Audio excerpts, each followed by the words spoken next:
My name is Anna. I work at Family Recovery Specialist. I'm actually the co-founder of Family Recovery Specialists. We work with adolescents and adults that have any kind of substance issues.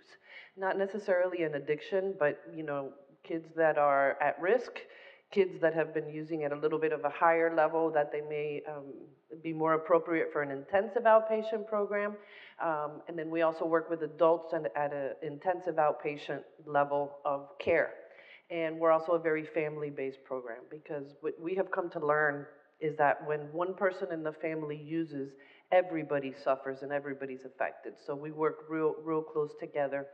And something else that we do is when a person needs a higher level of care, like an inpatient level of care, whether it's a teenager or an adult, we can also help families, guide families through the process of intervention and placement. And our intervention approach is not like the kind you see on TV that's kind of like jump out of the bush, grab the person, and take them away.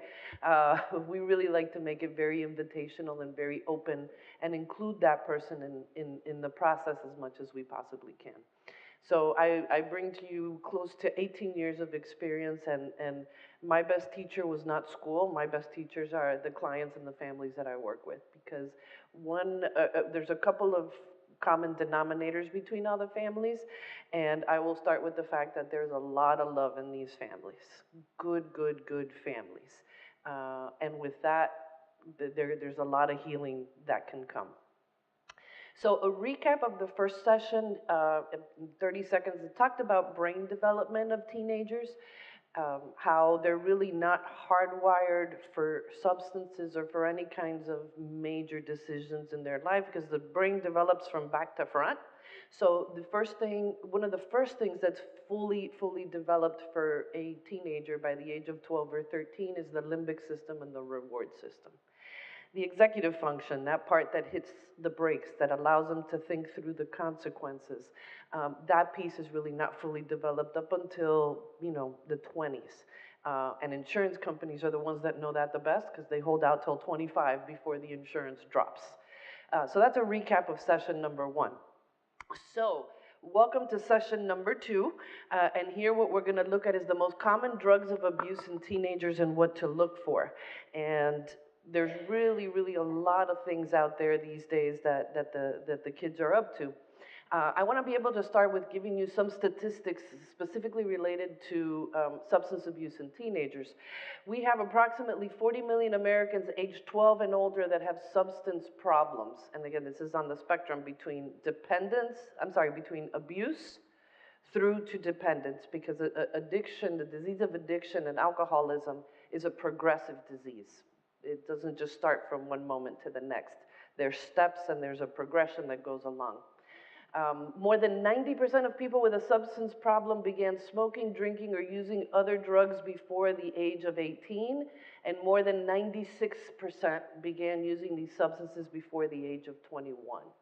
And that's extremely important to be aware of, because they might start using at 15, 16, or 17, and not at a quote-unquote alcoholic or addicted level, but it starts beginning to get introduced to the brain. The brain is growing, and then the brain can hardwire this into thinking that it needs this to survive the rest of its life. And that's where the addiction can develop. And 1 in 4 Americans who began using any addictive substance between 18 has a substance problem, compared to 1 in 25 who started using at 21 or above. That is a huge number. And being that there's no kids in the room, I will say this, is that the longer you can hold them off from their first use, the better everybody's chances are of them not developing a problem. Because the reality is that most of them, if not, I was taught in school never to say all or none. So I'll say most. We'll sample, we'll try some alcohol, we'll potentially try some marijuana, and the longer we can hold them off, the better it's going to be for everybody. Now, there's a survey that's done every year, and they have started doing this survey in 1975, and it's called Monitoring the Future, and it's done by the University of Michigan, Ann Arbor. And what they do is that they go and they poll 8th grade, 10th grade, and 12th grade students all throughout the United States. And this year they went to 43,703 schools. 360 of them were public and I'm sorry, students. 43,000 students from 360 public and private schools. And recently, the numbers here for 2017 have come in. So let's take a look at what these kids are reporting. And what they're reporting is about 36% of the students have used marijuana in the past year, okay? And then you have different substances. And I actually, in the rest of this presentation as we go through, I'm gonna touch on what each of these categories are, so that you have an awareness of what they are, and then I'll tell you what locally in our communities tends to be the most popular in this area, so we know what our kids here locally are doing. So marijuana use, what we're seeing is that the daily marijuana use is the most steady these days. We have a lot of people that are consistently using marijuana. And one of the factors I believe that plays into this, and the studies have shown this, is that as the perceived risk of a substance drops, people see it less risky, the chances of them using increases. And that's very, very, very clear cut, because when we look at the substances that are being used and abused and is killing most people today, it's substances that are legal. It's nicotine, alcohol, and prescription medication. So the perceived risk, and the big one is, oh, it's legal. Because I hear that about pot all the time, right? When I sit down with the kids and the younger, what's the big deal? It's legal. You know, and it's not really legal here yet, but nonetheless, even if it was legal, there's plenty of things that are legal that still do damage. So point that out. So we have approximately 0.8% of the 8th graders, 2.9% of 10th graders, and almost 6% of high school seniors that are using marijuana on a consistent basis. I'm going to go a little bit into the most common marijuana uses, but the next lecture that's coming up a week from today in the evening is the full lecture is dedicated to marijuana. So I'm only going to skim through this and know that this information right here is going to be repeated again at length next week. So there's different forms of using marijuana. We've got the joint and the blunt. The blunt, it's a blunt cigarette. Excuse me, people can buy those at the gas stations, at 7-Eleven. They're sold pretty much everywhere. And what they do is they empty the tobacco out of it and fill it with marijuana. They may leave some tobacco in there too, which gives it a combined effect, a little bit more potent than just straight marijuana. We have the bowl, which, as you can tell by the hand, it's something that's fairly small. Fits in pockets, fits in backpacks, fits in very small places. Then you have the bong, which is a bigger contraption, shall we say, paraphernalia to smoke from. And you have the bubbler that actually will have some water in it, so it cools down the temperature and people can take longer hits, therefore making it more potent. We have some the stronger effects. We've got the dabbing, which is considered the quote-unquote crack cocaine of marijuana. It's crystallized, and that's what it looks like. And then we have the dabbing ring, which is what they smoke it from. And there's a better picture on the other presentation. That right there is actually a nail. So that nail gets heated up with a blowtorch, really, really hot, gets dipped in there to melt the wax, and then they take hits from that. Dabbing, one hit of a dab has been found to be the equivalent of 4 to 5 joints in one hit. Exactly. And as marijuana has gotten stronger, right, the 2-3% THC of the 60s and 70s, nowadays it's anywhere between 20 and 50 depending on the strain. So one hit, the equivalent of 4 or 5, this is kind of what it's doing to people. It really is knocking people out totally, and what in our practice what we're seeing a lot of is a lot of psychotic breaks, and these young adults are just not bouncing back from them, from the potency of what they're doing. And then we have the edibles, and really, who's this marketed for?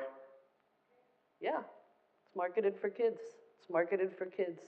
There was an article, and I didn't have an opportunity to read it yesterday, but I got it as an alert that what's being seen now is an increase of little kids in the hospital because they're getting into edibles by accident. It looks like candy. I mean, this looks like the sour worms, because I love those. Uh, I do. It's one of my favorites. Um, and something else that happens with the edibles is that when people make their own brownies or their own things with the edibles, nobody knows how much is in it. Because for all we know, the person that made it could sprinkle just a little bit, or we're getting scoopfuls. So it's unknown. And in the next lecture, you'll hear how it's metabolized differently, therefore causing different effects as well too. Um, so is marijuana addictive? This is another thing that I hear a lot. What's the big deal? Marijuana's not addictive. Actually, it is. Does everybody become addicted? No, it's like alcohol, right? Not everybody that has a drink or two is an alcoholic. There's people that can drink without a problem. The numbers with the marijuana addiction are seeming to run very parallel, very similar to alcohol, which is between 9 and 12% of the population is estimated will have a problem with the substance, a dependency, abuse dependency problem. And again, you'll learn more about that in the marijuana lecture, but there's 2 points here really that I want to focus on. People who begin using marijuana before the age of 18 are 4 to 7 times more likely to develop a marijuana use disorder than adults. That's a huge number. That's a huge, huge number, and it wraps back to lecture number 1, right, which is the brain development. We got to put the helmet on the kids. For those of you that were here, you know, one of the suggestions was that we need to protect the kids' brain. So, you know, put the helmet on their head. We got to set those rules and set those boundaries for them. And about 1 in 6 people who start using as teens, and 25 to 50% of those who use it every day become addicted. And that parallels to what I have seen in my practice and colleagues that I have throughout the US, that when we talk about this, it is exactly what it is that we're seeing. So let's hop on to alcohol. The binge drinking rates in this last survey of Monitoring the Future have maintained pretty much the same. Now, kids and alcohol. Kids don't drink because of the taste. They don't sit there and say, oh, this is a fabulous wine. That's not what they do. They drink for the effect, right? Teenagers and young adults tend to drink faster than adults. Teenagers and young adults, their brain, because it is not fully developed, doesn't signal them the way that we are signaled as adults. When they receive the signal that, okay, you've reached that line that you're feeling a little bit tipsy, it comes after they're already tipsy. And then we still have the time frame of whatever they've drank in the last approximately 20 minutes to catch up with them. So the brain works that way, and their liver's not fully developed up until around the age of 20. So they don't metabolize alcohol or flush alcohol the same way that adults do too. One of the big objections I hear from kids, especially multicultural kids, is that, well, if I was living in my country or my parents' country, it'd be legal. And it's like, we come back to that space of it doesn't matter. You're not in that country. We'll start with that. And B, just because it's legal does not take away the risk or the consequence that you've already experienced. And as a side note, outside of the US, you take countries where they're much more flexible with the drinking age, they have higher rates of alcoholism than we do in the US. So it's legal, but the numbers reflect that the problem is bigger than it is in the US. Make sense? So let's get into some alcohol statistics here. It's estimated that 1 in 4 Americans will have an alcohol or drug problem at some point in their life. And a lot of times that's the college years. The college years are very, very precarious. So half of college Students binge drink and or abuse other drugs, and almost a quarter meet criteria, medical criteria for alcohol or drug dependence. Um, I also believe that to be true. We work with a lot of young adults that are students, and the drinking is amazing. Another dynamic with the teens and the young adults as well too is that they tend to mix substances more than an adult would. So, you know, it's not uncommon to have somebody that in one night will come in and they'll tell you that they drank, they smoked, they had a little bit of cocaine, just social cocaine. I don't know how cocaine can be social, but it's not one of those drugs, it's a social drug. And then Xanax. And you look at this mix, you're sending the up and then you're sending down. There's a big correlation between alcohol and cocaine, too, by the way, because a person will drink, they'll get drunk, they use a little bit of cocaine, it sobers them up a little bit and allows them to drink more. And then at the end of the day, they'll add some Xanax because they're so wired from the cocaine to bring them down so they can sleep. And it's horrible for the body because you're confusing the body as to going up and down, and the mixes together are terrible. Um, and mixing alcohol and Xanax, I have it up here somewhere. Uh, Xanax is unfortunately a very popular substance here in our local community. Xanax is the central nervous system suppressor. In essence, it's alcohol in pill form. So they're drinking with alcohol in pill form, the chances of overdosing and dying are extremely high. Half of college students binge drink, as we said, 49%, which is about 3.8 million people of full college students binge drink and or abuse prescription and other illegal drugs. Adderall and Ritalin are big in the university, and we'll see as the numbers go breaking down, you're going to see how those are very popular amongst teens as well too. And they go as far as not only taking more than prescribed, but they crush and snort them, which is needless to say. I have yet to see a prescription bottle from CVS or Walgreens that says, you know, exactly, crush 2 pills and snort before your test. Doesn't happen. Underage drinkers and adult pathological drinkers, those are people that actually meet the criteria for alcoholism. Listen to this, consume between 37.5% and 48% of all the alcohol sold in the US. That's a scary number, right? So almost half the alcohol is underage and pathological drinkers, which is about 9%, right? Remember how I said about 9%? Consume almost half of all the alcohol sold in the United States.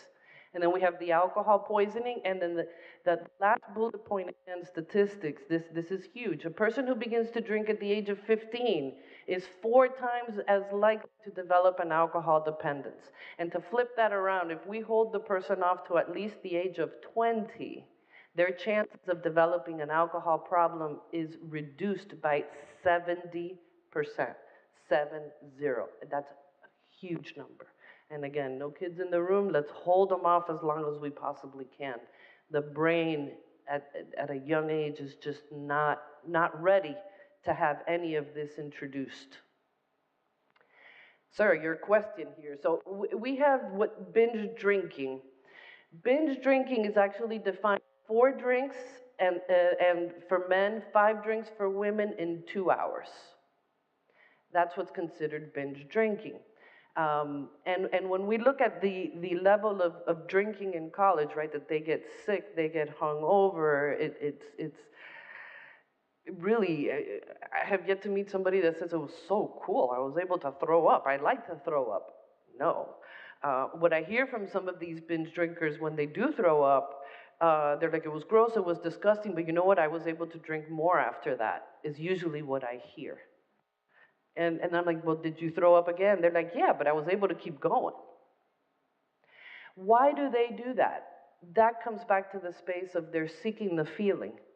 And when the limbic system is already lit up, and it's about the feeling of being drunk.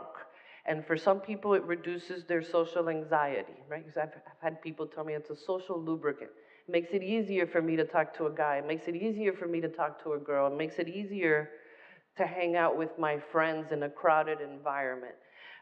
self-esteem issues sometimes, um, being a big factor that I have found that's very natural in the adolescent years, and people that abuse substances, I find this at an even higher level, is that there's a big difference between somebody that's trying to fit in and somebody that has a sense of belonging. Because when somebody's trying to fit in, I'm going to do whatever it is that you're doing so you accept me. Even if you're doing something that I may not necessarily resonate with or agree with. But I have such a need to be accepted that I'll do it. Belonging is, hey, this is who I am, this is what I represent, this is what I like, take it or leave it. But that takes time to develop. That takes a long time to develop because that's part of our personalities. Because as a kid is going through, I almost love to just isolate the four high school years, right? Because from ninth grade to 12th grade it's quote unquote only 4 chronological years, but emotionally it can be like leaps and bounds because the kid is trying on different personalities, different things. One day they might come home and be like, hey, you remember that God person you've talked to me about, that we've grown up believing in God in this house? Yeah, well, I don't believe in him anymore. And you know how you want me to be preppy? Guess what? Like now I'm all goth. They're dressed all in black, or, the music. They're trying things on and off to see, okay, what resonates with me? Who am I? Where am I? Good news is that at the end of the day, kids end up adopting anywhere from 90 to 95% of the values, morals, and ethics instilled by the family. But you gotta wait for it until the brain fully develops. So by the time they're 40, no, um, that they usually wrap back to that. But it's part of the exploration. It's part of them learning their autonomy, their separation, all of the goals of adolescence that they are going through. But the changes can be huge in what they're experimenting with. I always make it a point to talk to teens and young adults about alcohol poisoning and alcohol overdoses because of the way that they drink and they're doing it and they're scared of getting in trouble. But the ultimate trouble can be that either they or somebody that they're with can die. I tell, we see on the movies, if you have a person that's drunk, put them in a cold shower. And then I tell them, what you got at that point is you got a wet drunk, because water does not sober people up. And then they're like, okay, well, you know what? You give them real strong black coffee. And I'm like, then you've got a caffeinated drunk, because that doesn't sober people up. All right, give them a loaf of bread. Great. So you probably have a bloated drunk, because if they don't have alcohol in their stomach at that moment, it's already absorbed in the system. It's not going to do anything either. Right? And they know about turn the person on their side, make sure that they don't choke on their vomit in case they vomit. And those things are great because they're interventions. However, there's a huge potential risk in doing that or letting them sleep it off, because they might be in alcohol poisoning. And number of people die every year from alcohol poisoning and alcohol intoxication. And if there's any kind of mix in the drugs, if there's any Xanax or anything else in there, it also increases the risk. So I always make it a point to cover that with them, because it's very important, and what to look for, because it comes with very high risks involved there. And I'll tell you, let me watch the time. I have time to tell you a quick story of something that happened, and then I'll come to you. There was a group of kids a number of years ago. It was 5 kids. It was 3 boys, 2 girls, 16, 17-year-old. One had just gotten their car. And the group got together, and they were going to go to a getty at somebody's house, a party at somebody's house. So the young man that had just gotten in the car went and picked up the other 4 people. One of the girls stole a bottle of Grey Goose from the bar at home. So they pre-gamed, right? They stop somewhere before they get to the party. They drink some of the Grey Goose, smoke a little bit of pot. And yes, the driver did as well too, but this was not a car accident. One of the girls gets really, really, really drunk um, before they even get to the party. And to make a long story short, the kids decide to go to the party anyways. They leave the girl in the car with the windows open, which always reminds me of the commercials in the summertime, like don't leave your dog in the car without opening the window. It's really what it reminds me of. It's like, how do you leave somebody in the backseat of a car like that? Nonetheless, they're kids. Their executive function is not working to the best of their ability. Party goes on, they're watching the time, they realize curfew time, we gotta start getting home and dispersing everybody home. So they get back to the car, the girl had thrown up in the car, which made the owner of the car very angry because it was a brand new car. But anyhow, she's still, leave me alone, leave me alone. They're not exactly sure what to do. So what they decide is, well, let's go start heading towards her house. We'll figure it out when we get there. So they drive over, they get to the girl's house, and they're trying to, sober her up, wake her up, and she's, oh, leave me alone, leave me alone. And one of the kids looks at the house and he says, there's a bench outside the door. Okay, so boom, let's sit her on the bench. So they carry her, they sit her on the bench, they put her purse on her lap, run up to the door, knock on the door, turn around, get in the car and run. So they get in the car, it's like, we did the right thing, we left her at home. We done good. Everybody goes home. A few hours later, the kids start to call each other. They're like, hey, they called me from her house. Did they call? Yeah, they called me too. Did you answer? No, I didn't answer. Did you answer? Hell no, I'm not going to answer. I'm going to get in trouble, blah, blah, blah. Story proceeds. Nobody heard the knock on the door at the girl's house.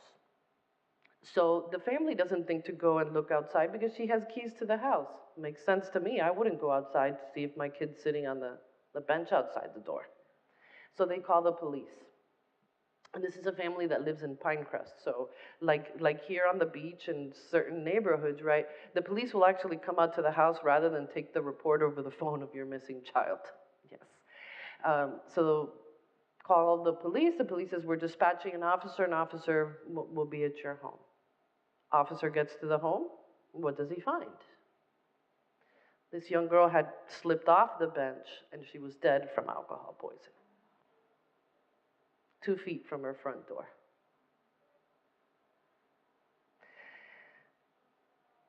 Kids didn't want to get in trouble.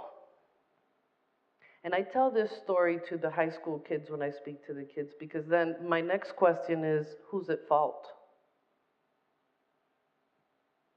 It allows them to think. How do you think those other 4 kids in the car felt? Really allows to process, right? And then I point out, but alcohol's legal.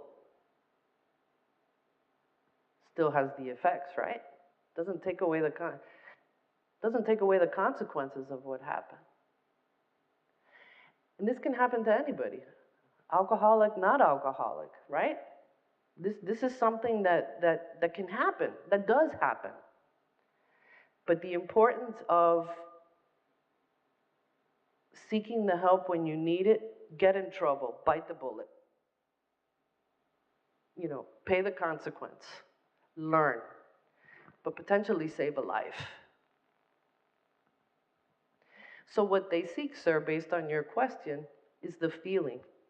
While the other part sucks, the throwing up, the being sick, the hangover, it's about the feeling that it brings is more rewarding than the physical piece. Because it could be about a night of fitting in, a night of being more relaxed, a night of less stress, and that's what's sought out. And as we look along the top here, here's where there's different amounts, right, with the potency of the hour, the concentration of the alcohol.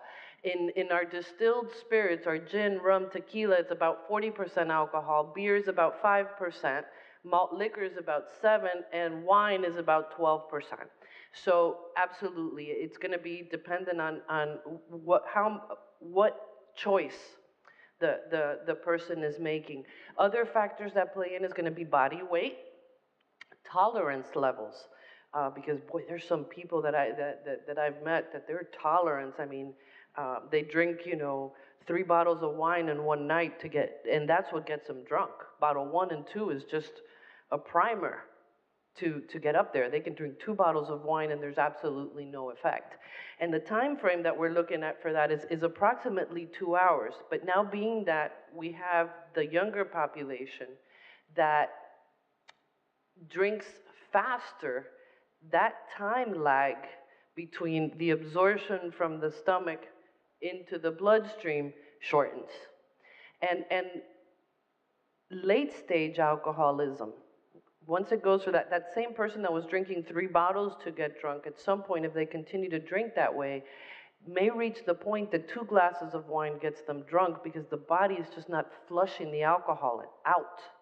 So it stays in their system constantly. So it's not uncommon to have to see that in somebody that's in later stages.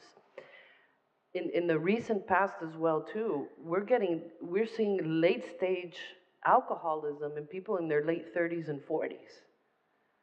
And that people are getting younger with late stage alcoholism, which I make the connection that in the years I've been doing this too, is that people are starting to use younger and younger. So we're seeing the physical effects younger and younger as well too.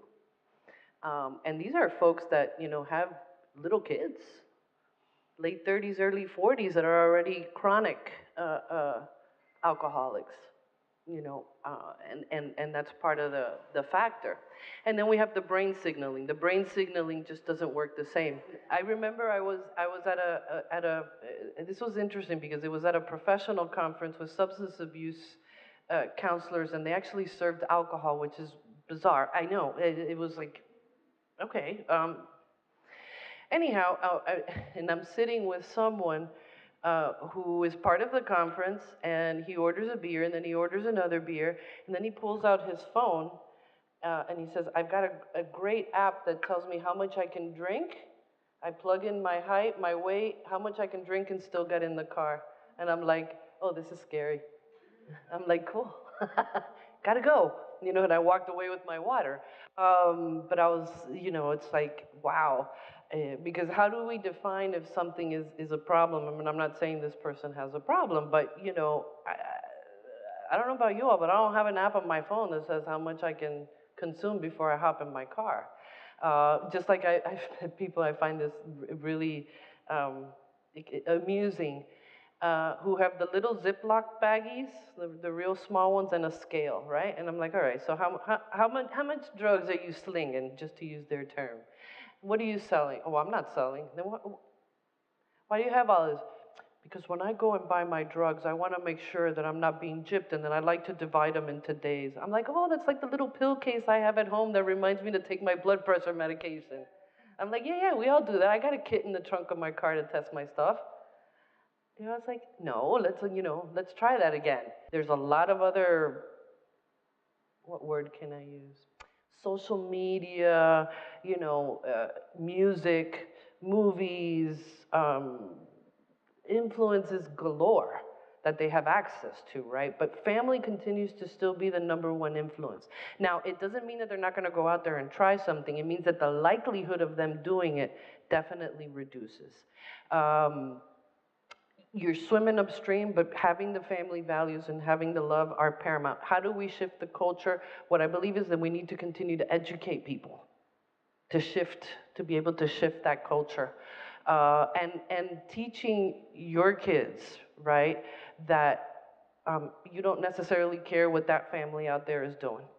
This is us, and your consequences are different than everybody else's, and they have to come to appreciate that.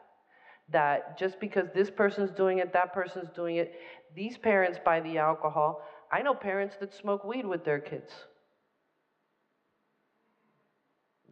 So-and-so, after dinner, their dessert is they smoke one together. Well, I don't care what they're doing.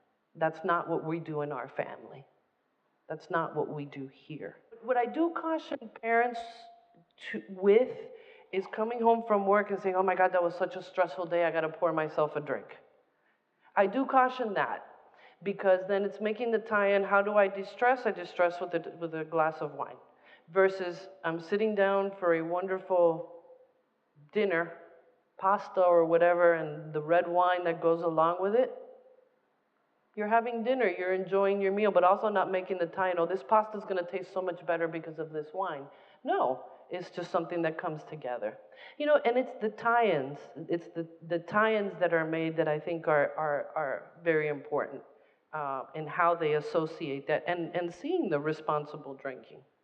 Something else I caution parents about is I want my child to learn to drink at home, so you can drink at home with me. That sends the green light for them to drink anywhere, believe it or not. That's not what you said. But they're like, all right, my parents are cool with me drinking. And then they'll go out and drink, get home, not even necessarily drunk. You might just smell the alcohol on them. You've been drinking. Yeah, but Mom, you gave me a beer at home. I only had a beer over there too. And we kind of back ourselves into a corner. And I remembered what I wanted to touch on, which is, what were you doing, Mom, when you were 16 or 17? And even if you were, right?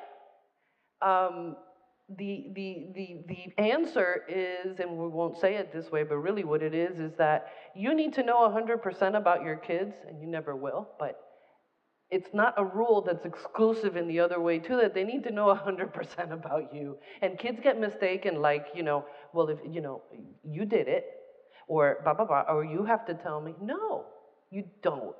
What you can say is, it's not important what I did back then. What's important is where we are right now. And whatever I did or didn't do, please know that I've learned from it. And just because I did something doesn't mean that it's right. Because I have families that I work with that either mom or dad is in recovery themselves. And you mentioned that it's genetically right. So does it mean that the person in recovery that can't come and tell somebody else, hey, listen, you have a problem? They're going to turn around and say, well, but you did it. Yeah, but you know what? I don't do it anymore.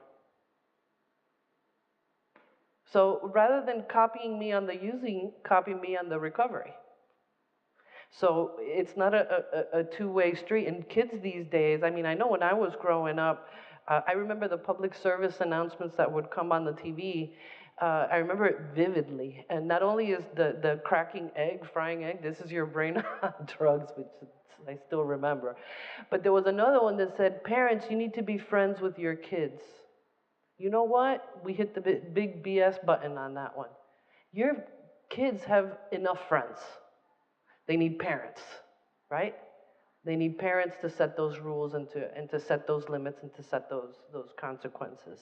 What we are finding very, very good is that cigarette use is definitely dropping, but there's more 8th, 10th, and 12th graders smoking marijuana than cigarettes. So one went down, another one went up. E-vapes, I know I had a lot of questions last time on the vapes, and part of the marijuana lecture again too, which is next week, that's going to be done by my partner Ray, covers the vapes and a little bit more information. But we are having quite a bit of vaping coming up, and what's being shown is that the light blue, and dark blue. This is 8th, 10th, and 12th. Just flavoring is about 75% of 8th graders. 8th graders, what's that, 13? Yes. Yes. And then when we hop over to the nicotine, high school seniors is about 33% that are actually using nicotine in the vapes. And then marijuana between the 10th and the 12th graders is a little bit more than 10%. My personal experience, based on what I'm doing and the people I'm seeing, I would say that the marijuana and the hash oil locally, I think, is higher than that in our local communities. So here's what some of the things look like. I just did, interestingly enough, an interview on the Juul, because the world is finding out about Juuls now. They've been around for a bit of time. The Juul is the one that's the most popular amongst the kids. Why? Because doesn't that look like a jump drive, a USB drive? Yeah. A lot of teachers, guidance counselors have no idea what these things are. You plug them into the computer to charge, and it looks like a USB. And the teachers will ask, "What's that?" "Oh, it's my jump drive." So here they are walking around school, right, with their ID card and their Juul clipped to it. It's like, "Nah, it's a jump drive." And it's like, "No, it's a Juul." Um, People are smoking them literally all day long in the bathrooms, in the classrooms, in anywhere. I'm sure as you're walking about, you see it. So please be aware of what they look like. These are the cartridges. Each cartridge for the Juul is the equivalent of 20 cigarettes, 200 puffs. The cartridges, how long do they last? It depends on how much the person is vaping. Um, the Juul, they also come in different flavors: Virginia tobacco, cool mint, creme brulee, fruit medley. I'd rather eat a creme brulee, but you know. The Juuls, they have it online, but they also have them in the local stores, your Circle K's, 7-Elevens, any place that sells cigarettes really will probably carry this. The studies are very preliminary insofar as the toxins.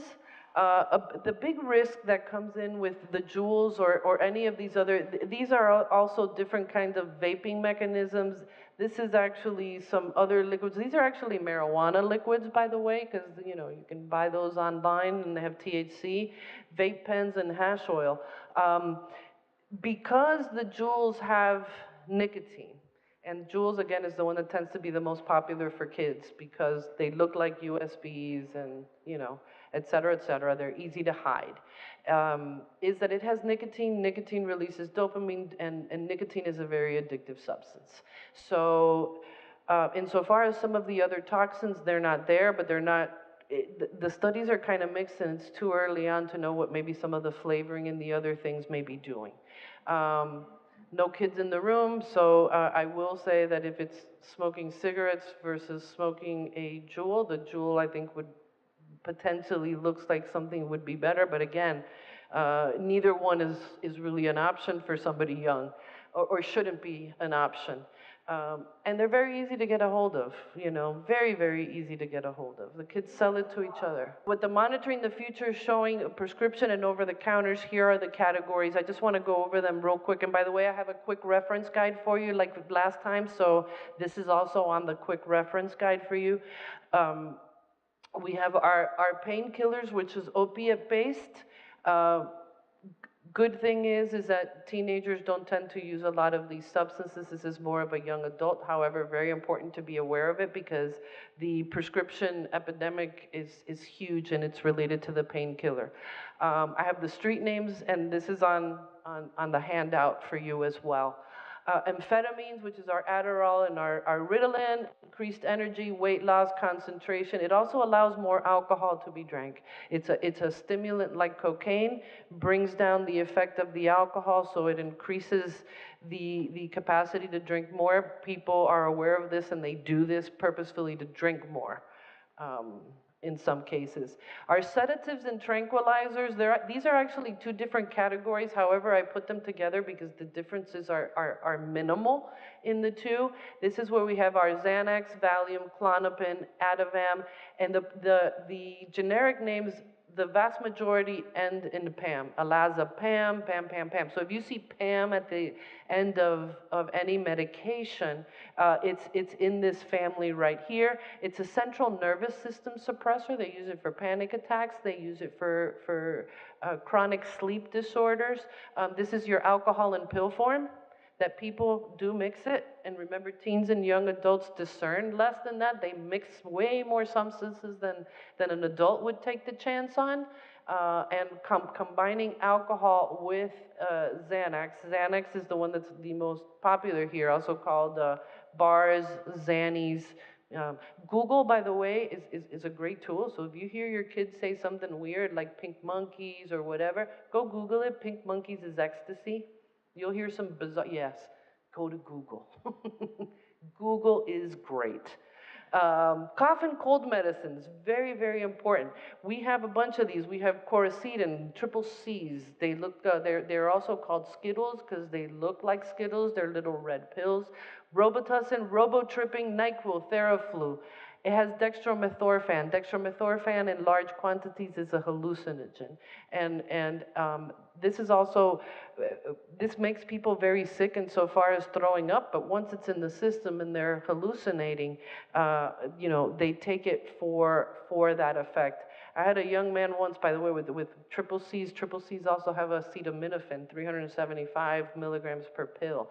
He took about 260 this pills in a 24-hour period. This is where his tolerance was at. Ended up in the intensive care unit in liver failure. Here's, Ritalin, lean. I want to get into lean. There's a bunch of songs on lean. I forget which rapper has a song on lean. What is lean? Lean is promethazine. Promethazine is an opiate-based cough medication only available by prescription. It's about $100 a bottle. And what they do is they'll mix it with a soda, Sprite, or whatever. This right here is a Jolly Rancher candy. They'll mix it together, and it's called lean or a scissor. Why do they call it lean? Because people lose their balance and they lean. And this, unfortunately, is popular here too, even though it is expensive. There's a lot of lean running around. And it is purple, and that's because of the color of the promethazine. So it's also called purple drink. It's used a lot for respiratory infections. It's bronchitis, pneumonia. Illicit substances, we have the spice and the K2. It's called synthetic marijuana or synthetic cannabinoids. It's very similar to the effects of marijuana. However, it does not trigger a positive for THC. THC, again, being tetrahydrocannabinol, which is the psychoactive ingredient in marijuana. Now, I have a picture of it on the next page for you. It actually says on there, not made for human consumption. Therefore, that means, oh, this must be real good to smoke, so people smoke it. So we have ecstasy, cocaine, LSD, and mushrooms. Again, this is on your quick reference guide. This is what the spice and the K2 looks like. Now, spice was initially banned for a little bit. They banned the active ingredient, which is GHB071. Guess what? They created GHB072 that's not banned. And on and on and on it goes. Experimentation to abuse to dependence, really it's progressive. And the first use is actually curiosity, and peer pressure plays a very, very big role. And then people either like it or don't like it. So we've got some stressors, those are listed on there too, and healthy coping skills. Having the open family communication is a huge component and helps with that, and making sure that they're engaging in good self-care. What to look for: red eyes, teeth clenching, poor coordination, dilated or pinpoint pupils, mouthwash and cologne. If they get home after a long night and they're smelling crispy fresh, there's a problem. Bottom line, or chewing gum and saying, hey, tomorrow I'm going to take out the trash and wash your car, flags up immediately. Changes in appetite, sleep, or self-care. There's psychological changes beyond your typical teenage types of behavior, right? Mood swings, manipulation, motivation, energy levels, paranoia, sleep, appetite.